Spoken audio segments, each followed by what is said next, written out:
Bible परमेश्वर का वचन अगर आप और मैं उत्पत्ति उसका 28 अध्याय उसकी 20 आयत से लेकर 22 आयत तक पढ़ें तो बाइबल यूँ कहती है कि याकूब अनजाने प्रदेश में आ गया।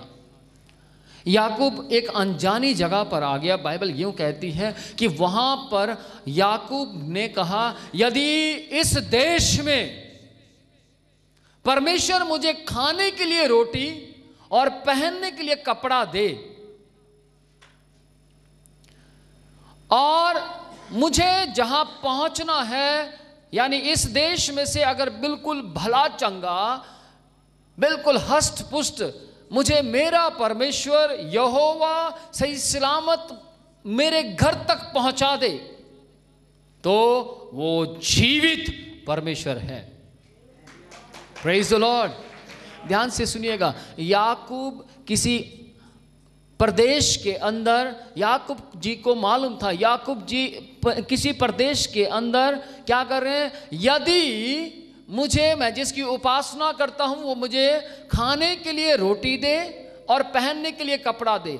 जब आप किसी प्रदेश में जाते हैं तो आपको खाने के लिए सबसे पहले रोटी चाहिए, पहनने के लिए कपड़ा चाहिए। जब आप किसी भी कंट्री में जाते हैं तो आपके दिमाग में एक ही चीज़ आती है, मैं कहाँ रहूँगा, क्या खाऊंगा, क्या मैं इतना कमा पाऊंगा कि नहीं पाऊंगा कि जिससे मैं कुछ अच्छे कपड़े खरीद सकूं और पहन सकूं। चौथी चीज़ जो आपके दिमाग में आएगी वो ये आएगी कि क्या मैं भला चंगा, अगर मैं बीमार हो गया तो क्या मैं अपना इलाज करवा पाऊंगा या नहीं। लेकिन मैं आज आपको बताना चाहता हूं, याकूब का विश्वास परमेश्वर के ऊपर था। याकूब का विश्वास उस समय की गवर्नमेंट के ऊपर नहीं था, या उस समय के ये डॉक्टर्स के ऊपर नहीं था, हॉस्पिटल के ऊपर नहीं था, उसका विश्वास दुकानदारों के ऊपर नहीं था, उसका विश्वास पूरी पृथ्वी को बनाने वाले परमेश्वर के ऊपर था। Praise the Lord. और पवित्र शास्त्र परमेश्वर का वचन यूँ कहता है कि याकूब को परमेश्वर भला चंगा, हष्ट और पुष्ट उसको रोटी कपड़ा देकर, उसको हर तरीके की वस्तुएं जो जो याकूब को चाहिए थी वो सब कुछ देकर उस देश से परमेश्वर उसे निकाल लाया। आमीन। और उसने कहा कि मैं अपने परमेश्वर का दशमांश भी दिया करूंगा क्योंकि वो मुझे हष्ट पुष्ट निकाल लाया। आमीन। बाइबल परमेश्वर का वचन यूँ कहता है, अगर आप निर्गमन 14वां अध्याय उसकी 13 आयत पढ़ें तो वहाँ पर यूँ लिखा है कि यदि आप पानी में फंस जाएं, मूसा जी कई लाख लोगों को लेकर चल रहे थे। इस आयत में लिखा कि जब वो कई लाख लोगों को लेकर चल रहे थे वो बंधुआई से निकल रहे थे, लेकिन सामने समंदर आ गया, लाल सागर आ गया। और लाल सागर जब आया तो मूसा जी को लगा, बाप रे, हम एक मौत से बचकर आए हैं, अब दूसरी मौत मेरे सामने खड़ी हो गई है। लेकिन एक मौत आगे थी और दूसरी पीछे थी, फिरौन।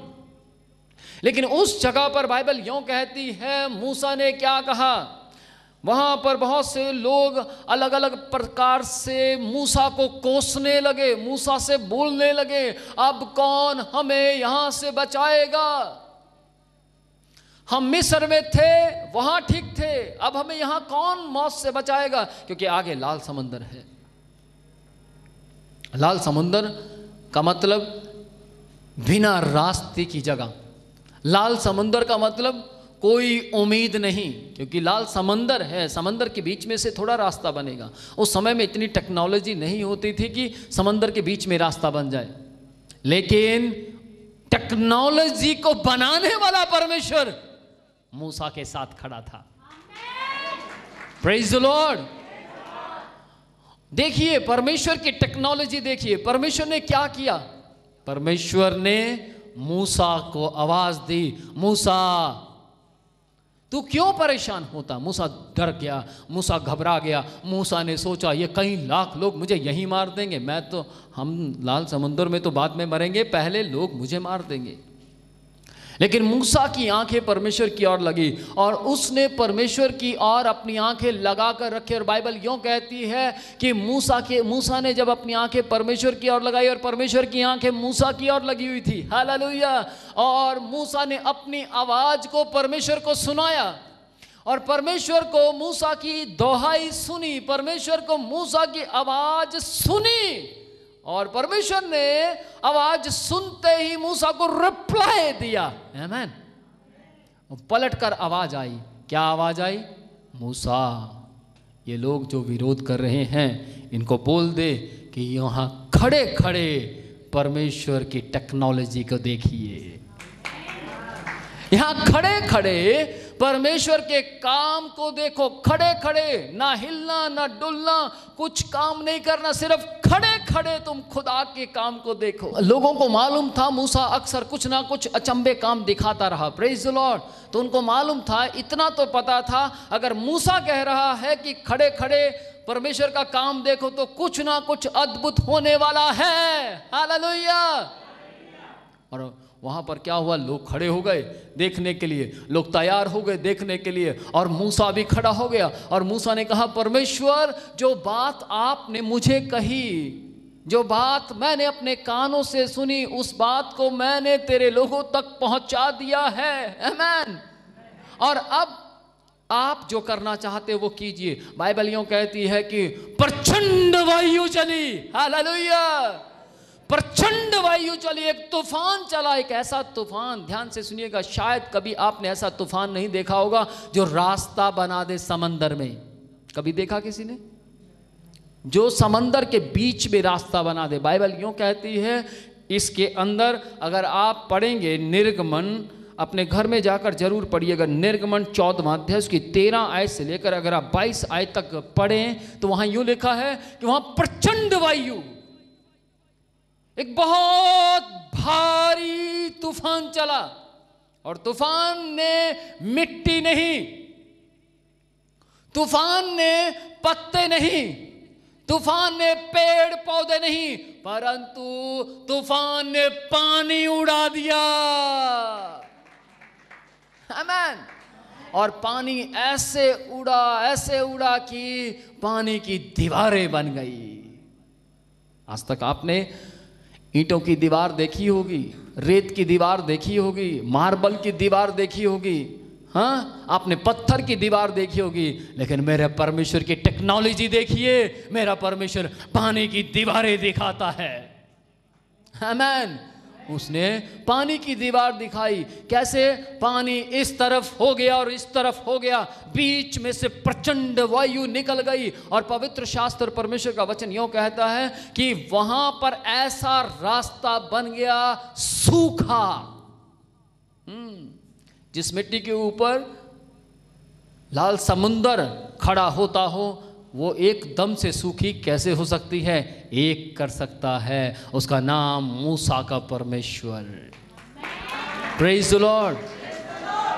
और बाइबल यूं कहती है कि उसके बीच में से लोग निकलने लगे, बीच में से, लाल समुंदर के बीच में से लोग निकलने लगे। और इस तरफ पानी की दीवार थी, इस तरफ पानी की दीवार थी। वो आजकल के गिलास नहीं था जिसके अंदर से आप बैल मछली को या अलग अलग प्रकार की मछली को, फिश को उस तरफ देख रहे हो, बल्कि वो पानी था। और पानी के बीच में ही लोग, इजरायली लोग, पानी से ही, पानी के उस पार मछलियां, जीव जंतु देख पा रहे थे।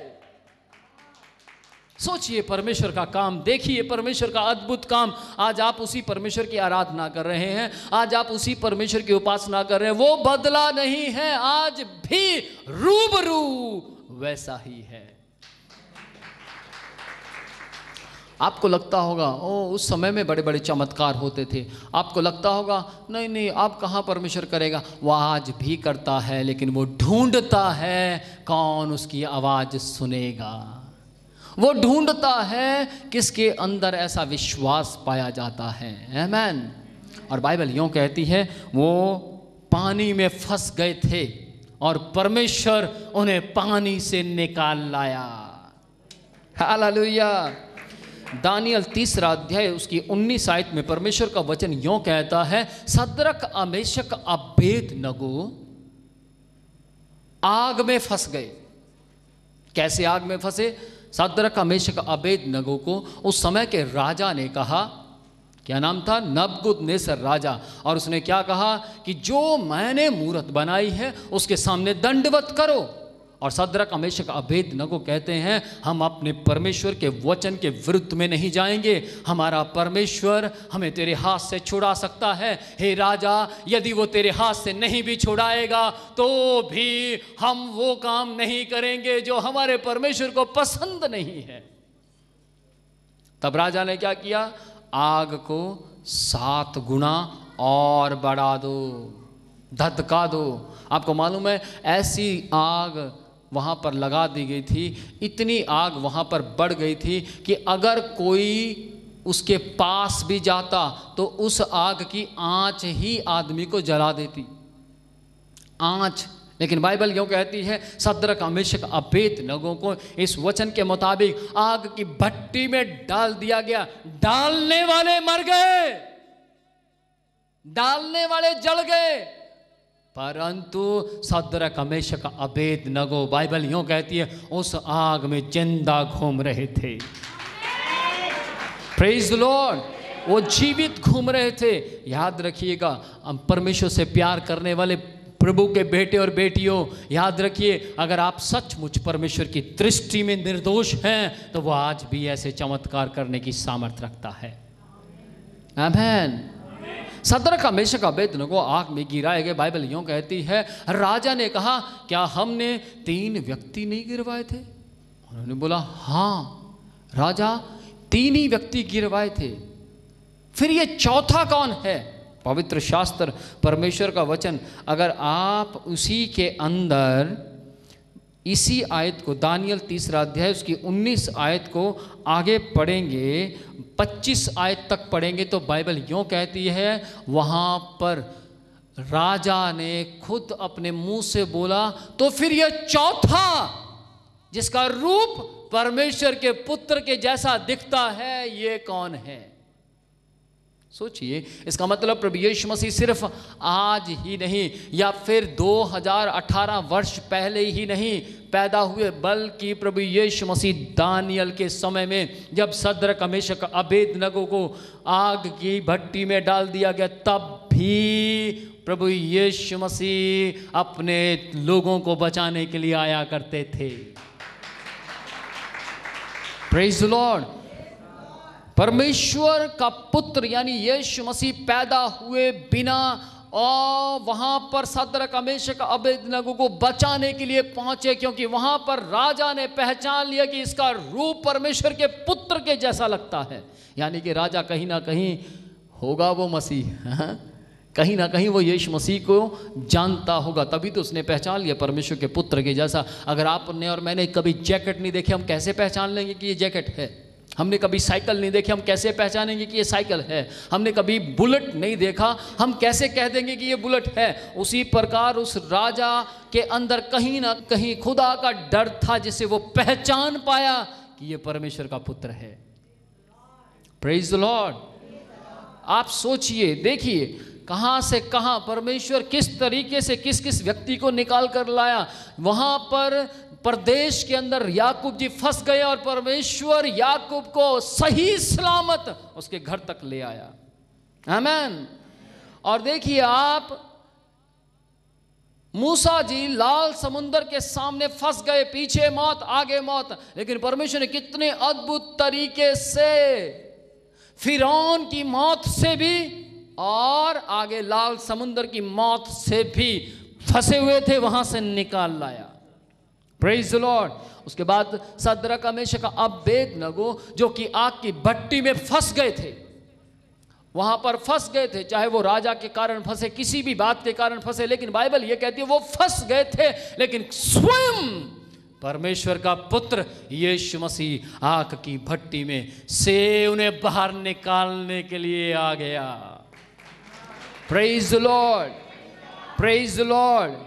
आप कहाँ फंसे हुए हैं? देखिए जरा, ये लोग जहां जहां फंसे हुए थे, परमेश्वर ने, इनके परमेश्वर ने इनको निकाला। आप कहाँ फंसे हुए हैं? आपका परमेश्वर जिसे आप जानते और पहचानते हैं, वो आपको निकालने की सामर्थ्य रखता है। Praise the Lord, hallelujah.